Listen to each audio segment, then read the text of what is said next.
I'm going to get started here. This is, as we spoke, this is customer service in higher education is broken.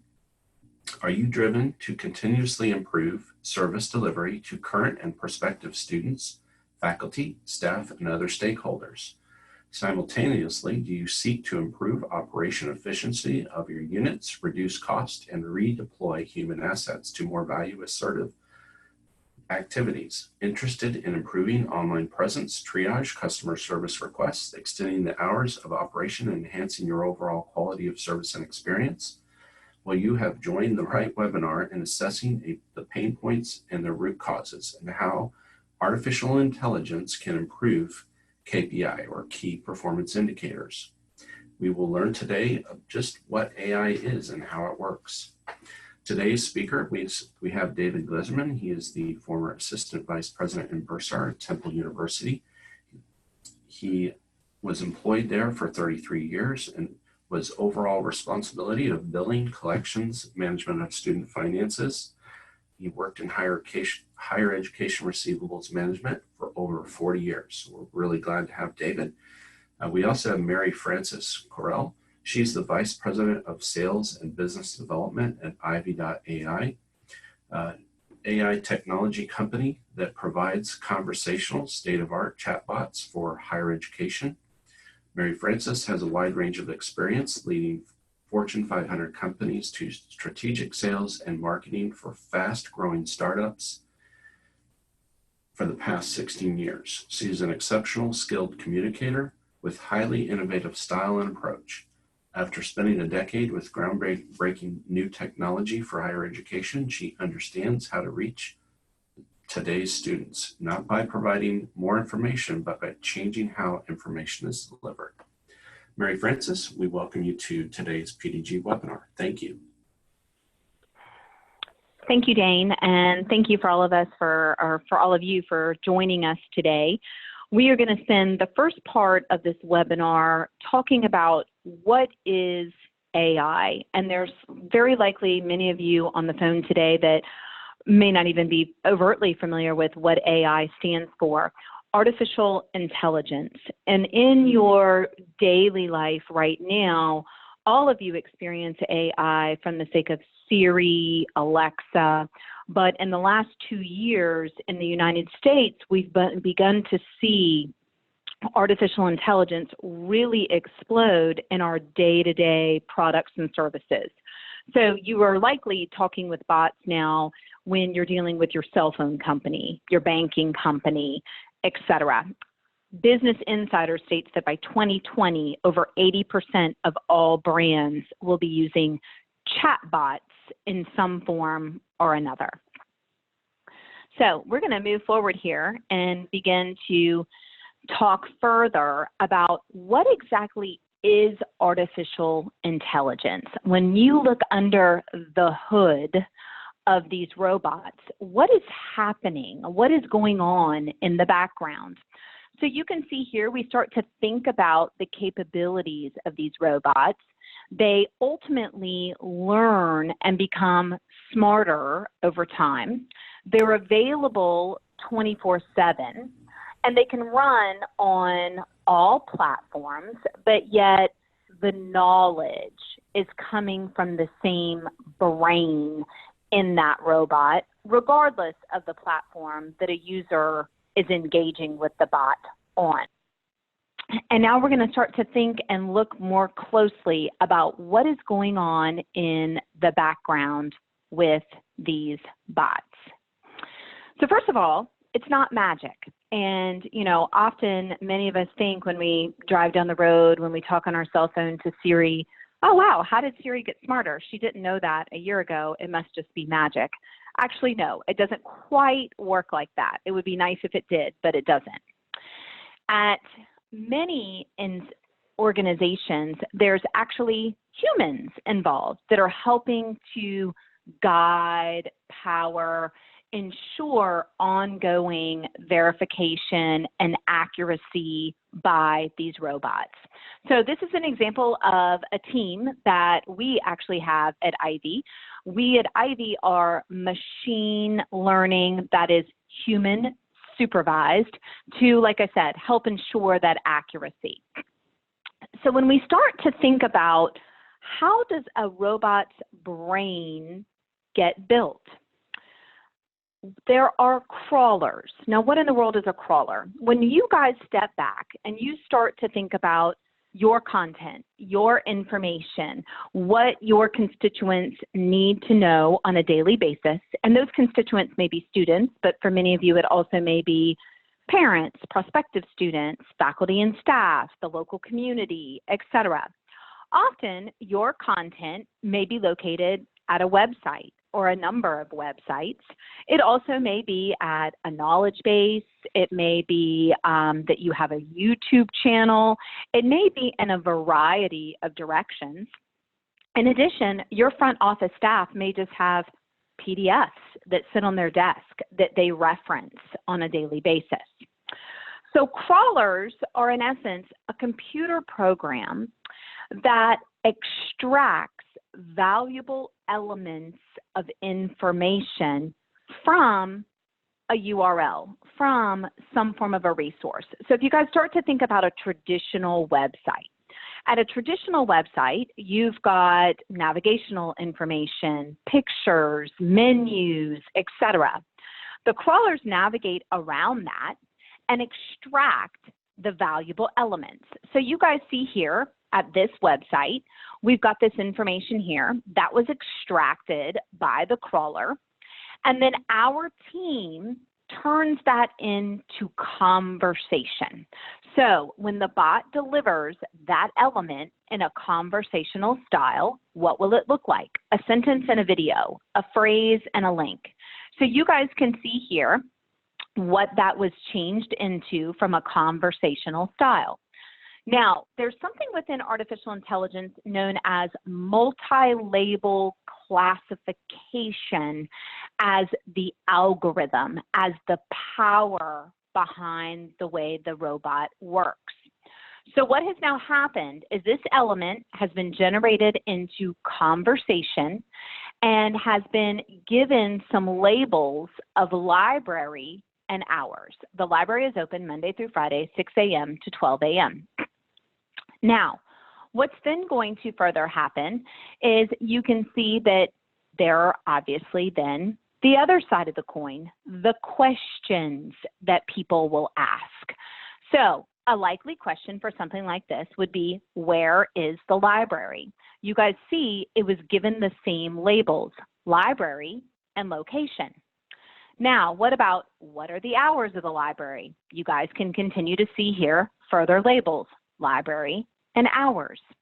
So we're beginning to build out these ontologies, these trees of labeled data. And again, that data is relative to the question and then also to the answers. When we look at those things collectively, they are referred to in this artificial intelligence world as intentions. So when you guys hear someone refer to an intention is in essence the answer and the types of questions that people would ask that would lead to that answer.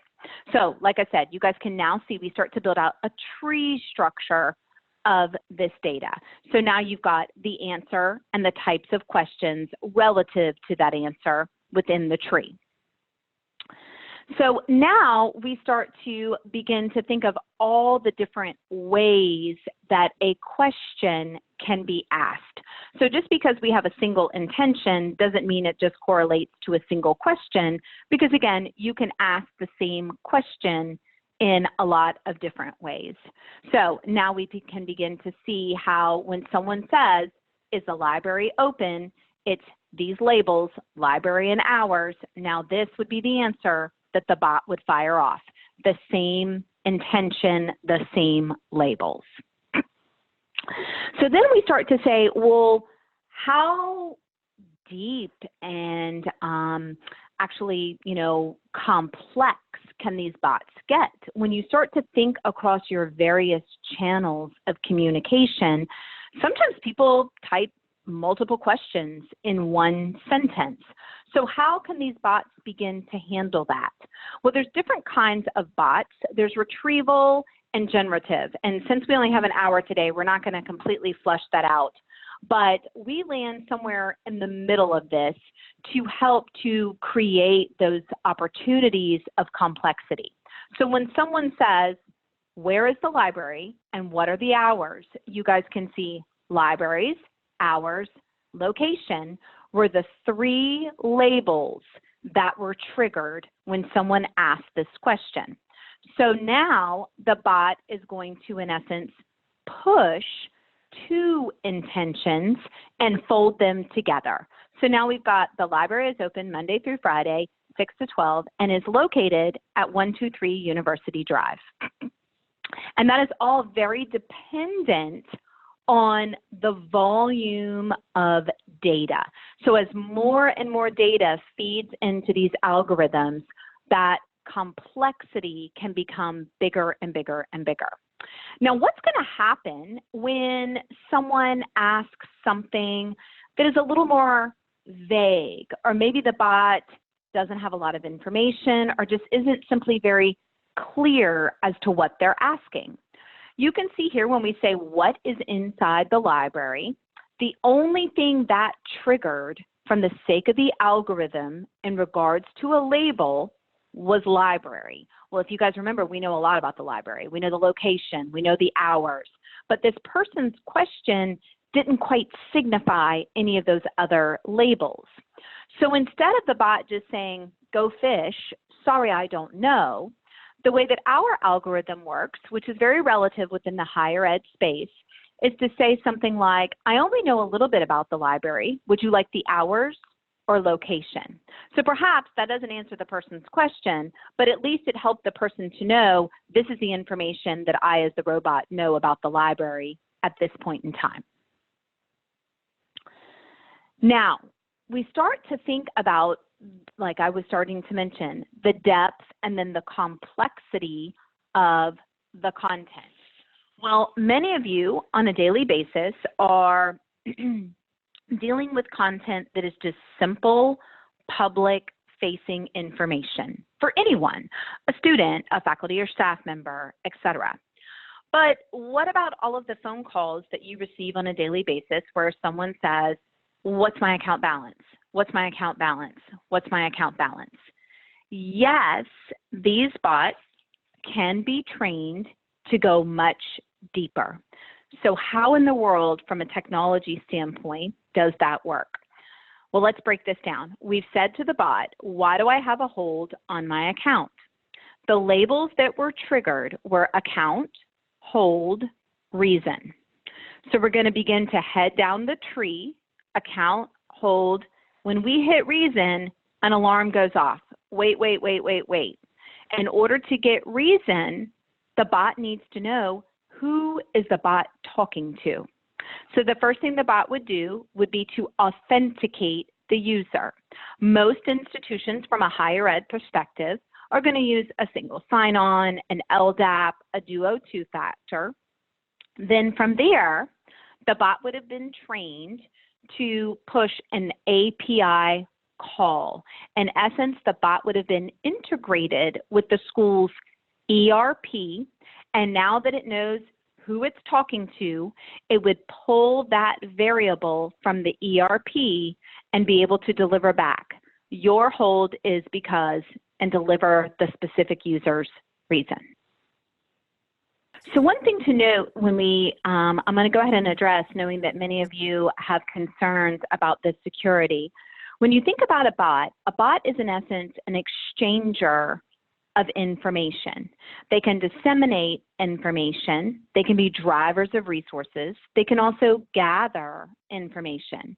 But to the point of some of you with your concern about security, what I just described may be personalized information. So how is that treated? Well, first of all, note that when we evaluate the use case of why do I have a hold on my account, and the user was then authenticated through your single sign-on, an API call was done with a connection through the ERP. In those cases, the bot is not housing that information. It is serving as a pass-through only of the information And so the easiest way for those of us to think about it in something that we have had experience with is like Snapchat. So what would happen would be the bot would answer and say, John, the reason for your hold on your account is ABC. Well, after 10 seconds, John and the reason would turn to XXX. The reason for the hold on your account is X. The data of the transaction, the exchange, will still be within your data of your bot, so you guys can utilize that for planning purposes, et cetera. But those personalized variables will not be held within the stored data. So again, the bot there in those cases is just serving as a pass-through of the information. And absolutely, from the sake of what we do at Ivy, I'm always happy to share further security documentation, et cetera, after the call. But back to what we were talking about in regards to data. Schools with a bot begin to have data and begin to identify with information that they've never had before. So now they're truly getting into the heads of these students, these constituents. What do they want to know? When do they want to know it? How do they want to know it? What channel do they want to know it on? So we begin to see institutions take a shift. It's no longer about just being reactive. Now they have very specific data that can prioritize and target them to become more proactive. Where do we have gaps? Where should we grow our content? When and where and why and how should we do an outbound campaign? What types of journeys, pathways, and flows could we help guide the students through? So we truly here in almost 2020 are absolutely beginning to see a massive culture shift. And I'm not going to talk too much about that because David's going to talk about it from his hands-on experience, but 100% on this cusp of an AI revolution and truly a transaction in the way that students and people want to receive and exchange information. So now we start to develop happy students. And on that note, I'm going to hand things over to David, and he's going to talk more about his journey with AI at Temple University, where they were, where they've come to, and how they got there. So on that note, David, I'm going to hand things over to you. Thank you, Mary Frances, and hello, everyone. Glad you could join us today. The Temple experience with its chatbot was branded as the Owlbot. I don't think we've shown that formal name anywhere, but the Owlbot experience really was not something on our radar 3 years ago. I must say, as you start to look at artificial intelligence, as you start to look at better ways to communicate with your students, their parents, your alumni, you start to look at the various alternatives that are out there and thinking outside the box. And I think the bot experience the Temple had, and I think everyone can have, even at the end of this decade, is still considered not so much that it's old, mature technology. It's changing constantly and can be utilized in so many different ways. AI really has opportunities to be used in every university or college office or department. As we're trying to integrate services, as we're trying to make this a seamless process, if you're asking yourself, if you haven't already implemented and you're asking yourself about why use a bot, I'm going to pose the question to you very simply. Why not? When you're talking about state-of-the-art technology, and our students and their families expect colleges and universities to be at the cutting edge of technology. With the cost of tuition, they're expecting to have the Amazon experience in a campus environment. And the campus environment is no longer strictly bricks and mortar. It's whether you're an online university, whether you are a community college, no matter what type of institution, our customers expect state-of-the-art, and they expect to have that instant experience, 24/7, 365, literally. The days where you get complaints going to your president's office because an email wasn't answered in 7 minutes can disappear when you have bot technology, because you can achieve instant answers to many of the generic types of questions, as well as what Mary Frances was talking about through API technology or deep linking, to be able to drill down into specific information, let's say about a student account or financial aid package. We found that Temple bot technology is very easy to implement. Required a minimum of IT support. We had, having an IT manager in the Bursars office, we were able to pretty much handle 99% of the issues that needed to be answered to implement bot technology. So say people want answers now.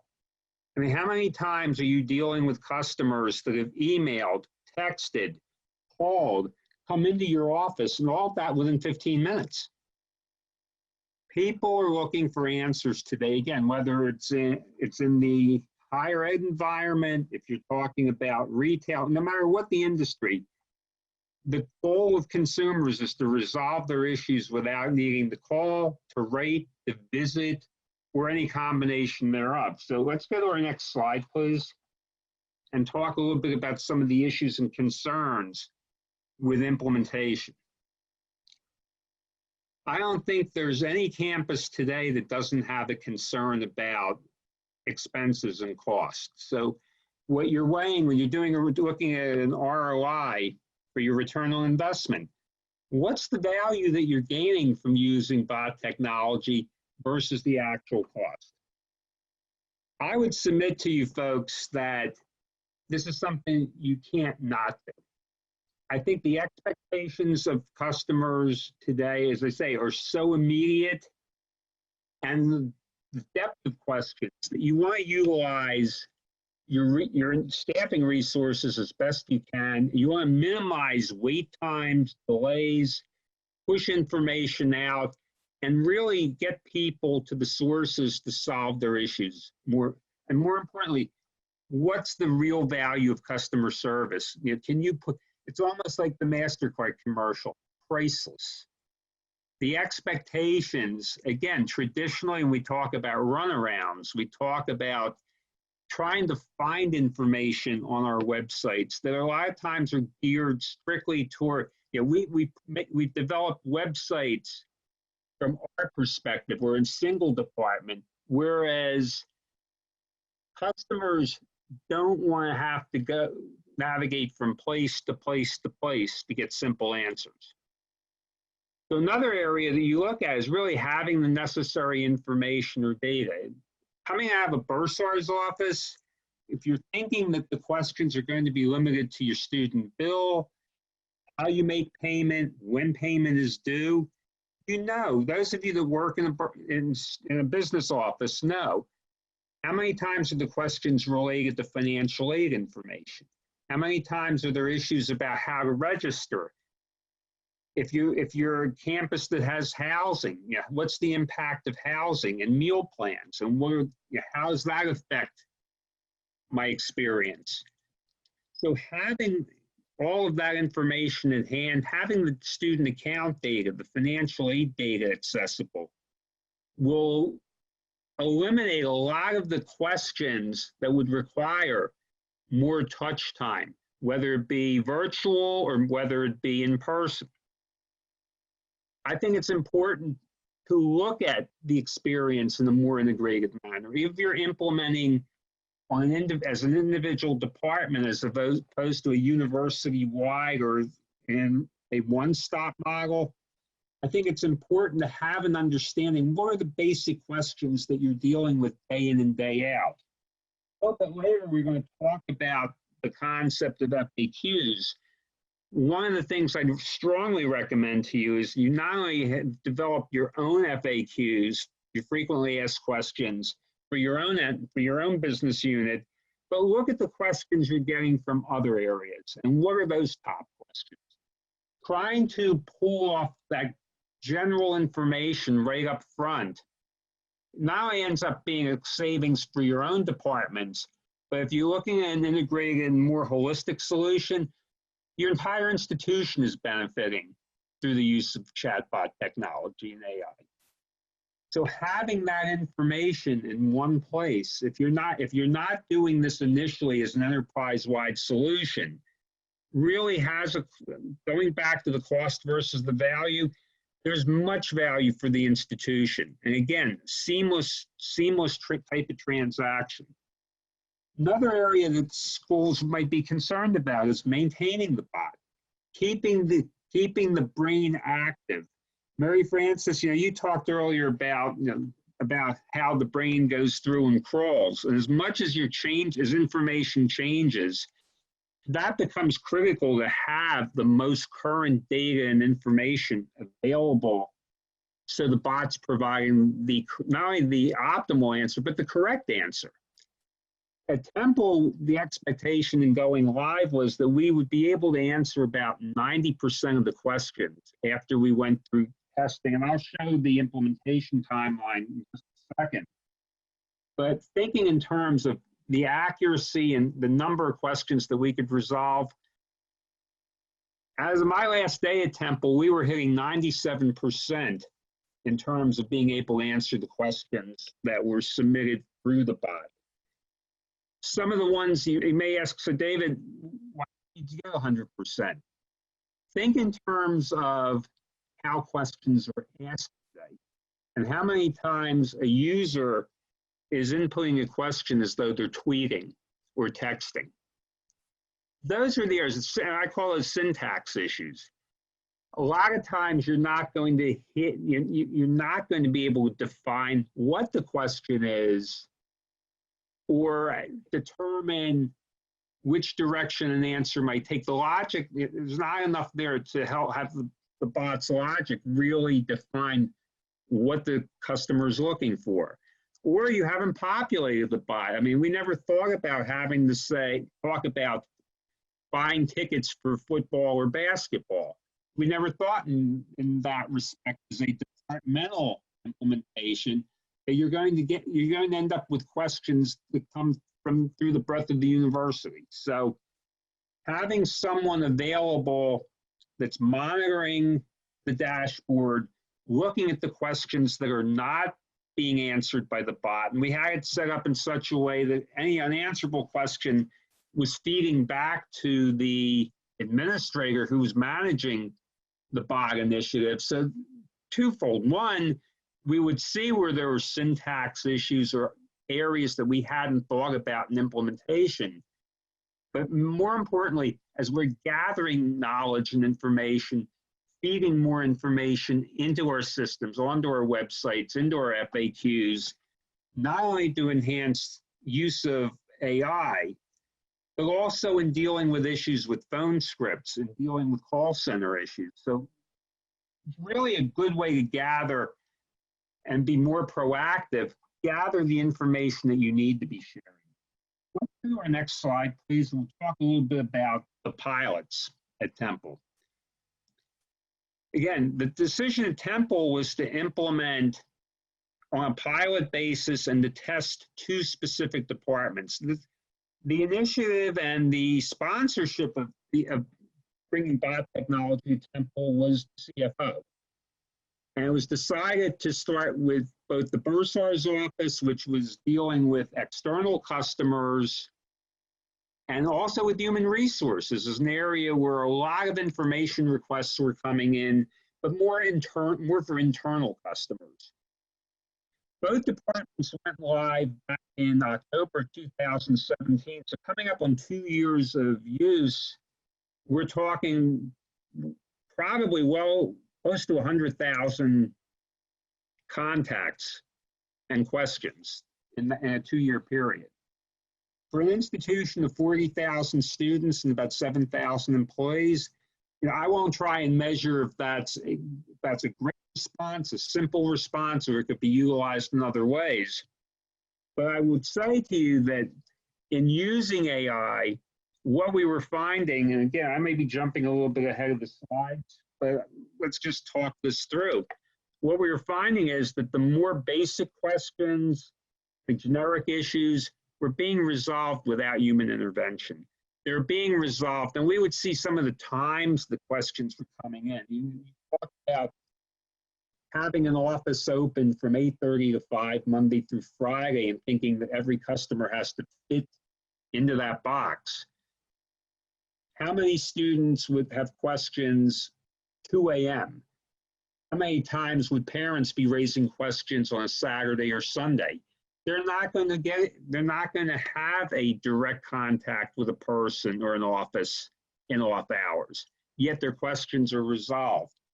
Other questions, and again, we find in the world of a business office or financial aid office, a lot of times the question, this one question brings on 4 other questions. Many of those issues were resolved, again, without the need for individuals to call, email, or visit.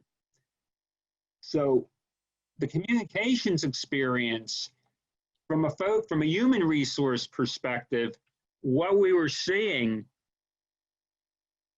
the types of questions and the tone of questions changed from basics into more specific counseling or issues that needed human intervention. From a staff perspective, that meant staff could take the time and deal with those issues instead of having to field a lot of other questions and thoughts about routines. Go to our next slide, please. And we can talk a little bit about the implementation process. I think anytime you bring up new technology or a new system, some of the concerns are, do we have the resources to manage the project? Where does this fit in with priorities? What type of internal support am I going to need to launch new technology? And where do I get these resources when we have competing priorities? I would say from kickoff call to bot launch, and Mary Frances, you can probably refresh my memory a little bit, we were maybe 30 to 45 days. That's correct. If you're talking about a single department, you're in that range of about 30 days, but yet as you expand across, say, enrollment services, a bit of a broader scope that's very intertwined with your business, those things are, you shouldn't anticipate 4 weeks times 4 departments. Typically, those are a bit more condensed, like 6 to 8 weeks. Thank you. I mean, I think what you're going to find, I think one of the fears in doing an implementation is always the unknown. I think the preparation that goes into your plan, before, things that will happen before you get to the kickoff call, types of information and data you can have available that once you launch implementation and expedite that process, go a long way. So if we go to our next slide, I want to talk a little bit about Albot implementation. And basically, one of the first things what we were doing within the process, early on, having the FAQs in place, going through, updating, enhancing. So when I talk about confirming FAQs, before we even loaded this type of data into the brain, before we started crawling through the website, we took the time, really looked at the FAQs in detail, tied those down. And again, I mentioned earlier, looking at some of the questions we would get from other key departments in enrollment management, tying those into the process, because we knew the minute if we limited this strictly to a business office perspective, we would generate more questions and issues perhaps going to other offices that did not have AI, and at that point, really negatively impacts the use of technology. The goal here is virtual one-stop. If you can put the information out there, you will minimize the customer's need to go back into and have the experience of going from office to office and facing the runaround. In terms of tweaking the data, and I think, again, what we looked at is through implementation, looked at the accuracy. So we would put test questions in, look at the answers, and we started building the history and started building more sophistication into what the answers looked like.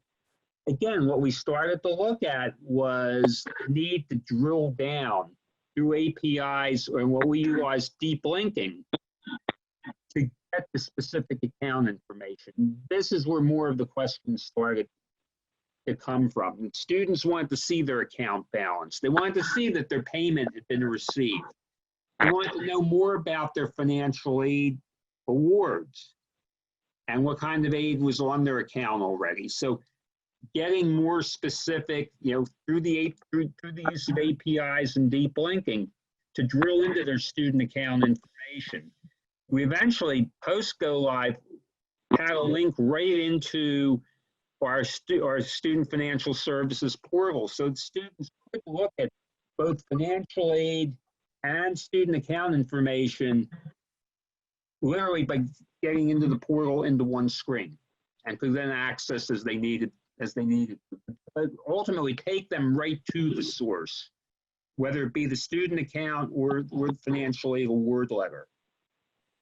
Now, communicating the Outbot's existence, you could launch your own communications campaign to broadcast the availability of this new technology. How you wish to do that, I think, becomes an institutional decision, what your resources are, and your ability to utilize institutional resources through your public relations or communications office. We actually went through a soft go live, and the fact that every time the Outbot popped up on when someone accessed the website, that was the best publicity we had, and the word started to spread. We talked about this with the various offices within the university.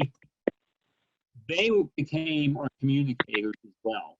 So it was very soft, but you can take the option of doing this however you wish. And then also, in terms of launching the bot, say about 30 or 45 days, we were live. And the best thing to do is jump right into it.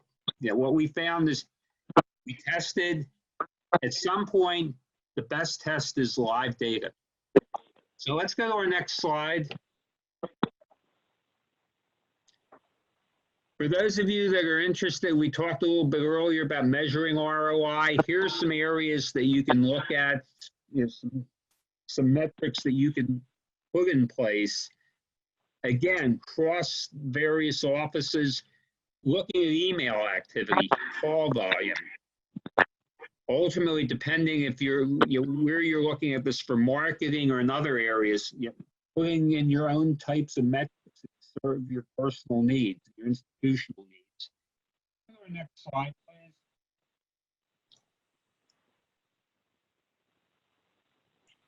In terms of using the data, what we learned, how we managed the process after we went live. Again, constant tweaking of the website, not the information, how we were displaying the information and where. Because again, what we were finding is that some of the questions the bot was able to answer, but likely just a different page, different location, we would have been able to eliminate the need to even ask the question. We took some of the questions that we were seeing most frequently. We took the opportunity to edit the FAQs and phone scripts so that staff was better prepared to deal with these issues if it did get past AI. This also helped us in terms of process changes. And again, utilizing the APIs and deep linking was a major change for us. It also enabled closer coordination with the other service offices, particularly we found with admissions. For whatever reason, the Bursars office tended to get more admissions questions than we ever would have expected. So there was an opportunity there to push out information and better direct prospects and applicants.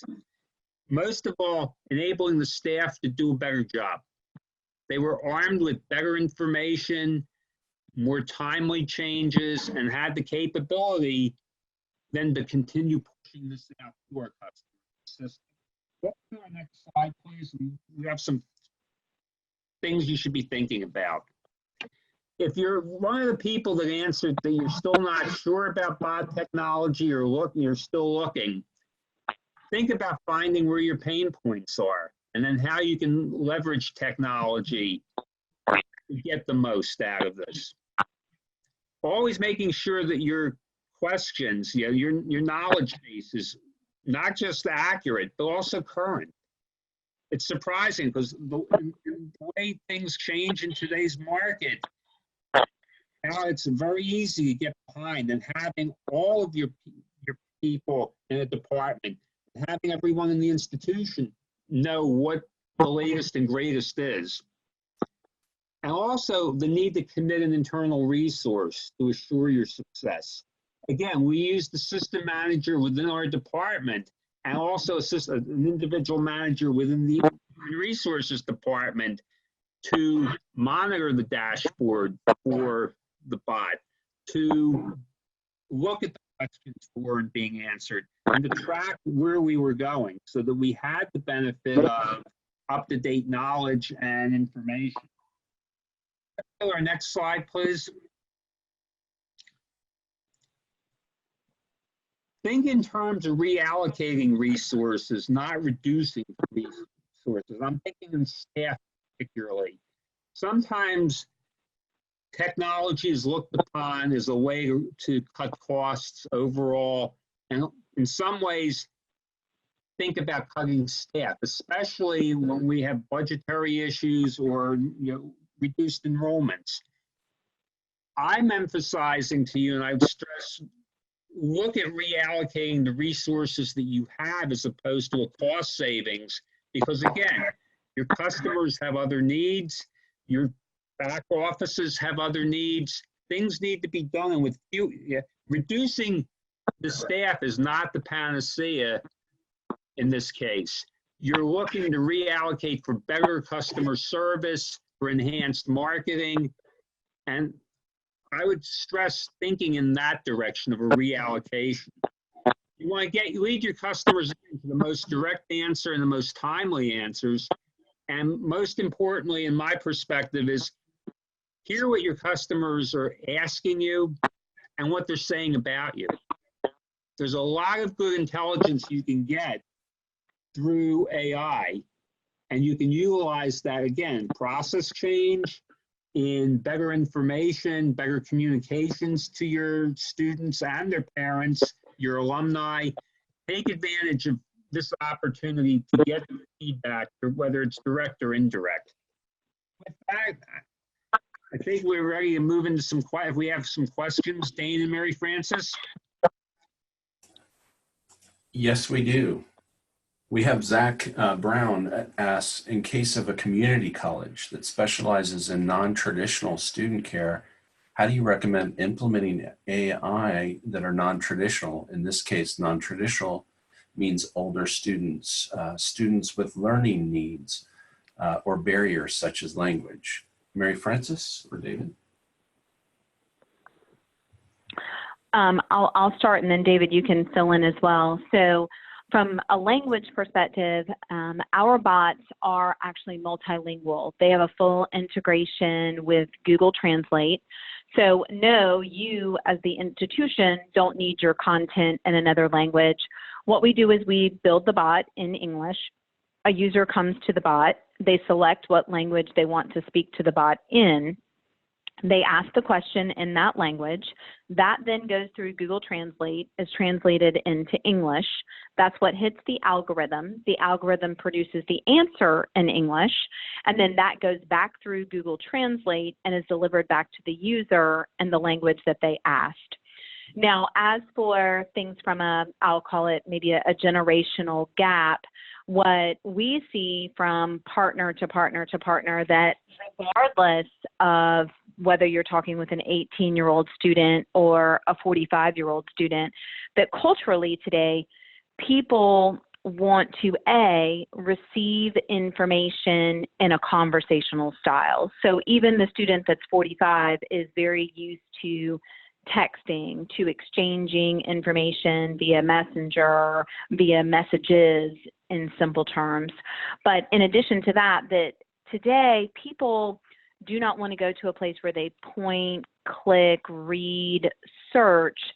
They want self-service. And if anything, the student that we're describing here often, as David was talking about, may not have access to reach out to you during regular business hours. They need something that they can access at 7 p.m. at night. Now, by all means, if, let's say, for example, the robot didn't know their answer, there's options for, in essence, a fallback mechanism. You could fall back to where they can submit a ticket and then someone can address the issue the next day and circle back with them via email or text. And or you could fall back to a live agent whenever you have live agents available. David, did you have any more you wanted to add to that? I just want to add, Mary Frances, when I was talking about resources, the manager who would also monitor the dashboard would be looking at the types of questions was available. If a question could not be answered, would it send an email to the student with either a reference to a different department or would get the answer to that question? So that's another way in terms that you're going to get the answers back to the students. I think you're dealing with issues of maybe students who aren't as knowledgeable about the use of technology or with learning needs. Again, you can develop campaigns or materials that would assist people in how to utilize the bot. So I think there are ways that you can work this through for non-traditional students without it being, I would say, over the top. It would still be an experience, a positive experience. Okay, thank you guys. We do have a couple other questions here. I'm going to just, Jennifer has a question on whether or not the person using the bot knows they're using a bot, I guess, or if it's a live chat person. And then the other thing is, the other question we had was ERP compatibility, I believe. The question on Colleague over Unidata, is it compatible with that? Does it integrate with ERP systems? I think that's a question to Mary Frances. Sure. So we'll address the first one in regards to, do people know they're talking to a bot?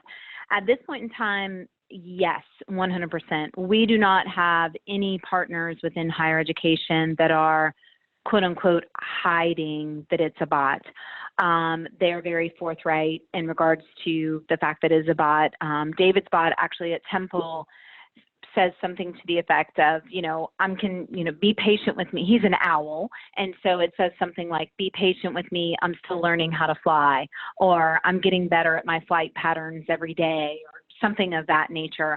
Now with that, however, I will share with you that everything is white labeled. And so from partner to partner, they may choose a character. It may be a superhero. It may be their mascot. It may be, I have a medical school that uses a neuron. So whatever it is instills a level of personality. And then the handoff to a human is completely seamless. The bot says, sorry, I can't help you with that. I don't know the answer. Would you like to connect to a human, or would you like to submit a ticket? It's a very seamless handoff to where then they click a button and then a human comes over the chat, if that's the pathway that you choose. Now, as for API integrations, the short answer to yes, we have an API integration off the shelf with Colleague. As we look to banner systems, the most common systems that you would see within the higher ed space. So I think I said Colleague, Banner. Our culture around APIs is one of, if we're in the higher ed space and we have a school that is using a higher ed focused product and we have not yet created that API, we build that for free. Our philosophy is one of, we want to meet you where your business is today and create that unified experience across all of your channels, across all of your products. So if we've not created it yet, but you've got it, it's very likely that another school is going to need it as well. And those are things that happen, that happens at the same time that your bot's brain is being built. So it's two different teams within Ivy that are putting together those, and there's no additional fees or anything like that for those. Okay, we did have one other question we haven't gotten to. I believe it was on the analytics side. Do the bots report analytics of what the students are asking? 100%. So there's everything, and you have a full dashboard access to all of the analytics. On a weekly basis, you receive, we'll call it just a weekly snapshot that comes into your email that says, these were the most common topics that your bot was asked about this week. These were some things that were put in an inbox this week. So there's auditing going on by our team in the background to continue to confirm not only the accuracy, but to identify where you have holes, where you have gaps. And so we provide that ongoing service in the background. So you've got access to all of that in addition to, what do people want to know? When do they want to know it? Are people talking to the bot on a mobile device versus a desktop? How many conversations did the bot have today? How many conversations did the bot have last week? And again, all of this is fully accessible to you on the fly. There's a full data lake, as well as we have an open sourced API. So some of our institutions work with, they're using a Tableau or something like that. They may pull all of their chatbot data into another data system they have. Awesome. And we do have a lot of questions about, which systems you integrate, some gateway software, like Blackboard, Nelnet, those kinds of things, PeopleSoft, I guess Starfish. I've not heard of that one, but Yep. Genzabar is another one I'm sure people are wondering, but or Workday.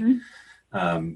So, if anybody has additional questions, they can definitely shoot them over. Did you have a screen, Mary Frances, with your contact information? I don't know if you have something on that. Yeah, let's flip to our next slide.